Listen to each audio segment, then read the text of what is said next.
যেভাবে এদেশের অত্যাচার করেছে, আমার খুব দুঃখ লাগে কালকে যখন শুনি রোকেয়া হলে ছাত্রীরাও বলে তারা রাজাকার।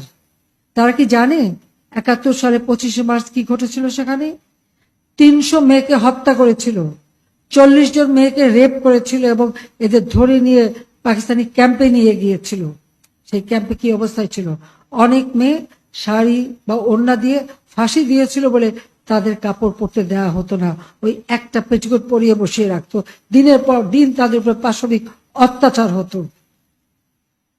তখন যখন তাদেরকে উদ্ধার করা হয়, এমনকি একজন আমাদের মিত্র শক্তি ভারতীয় একজন শিখ সৈন্য তার মাথার পাগড়ি খুলে ওই উদ্ধারকৃত মেয়েকে তার গায়ে পেঁচিয়ে তাকে উদ্ধার করে নিয়ে আসে। এটা একটা ঘটনা না, এরকম বহু ঘটনা। আমাদের মেয়েরা বসে থাকতো না, তারাও কিন্তু কাজ করত।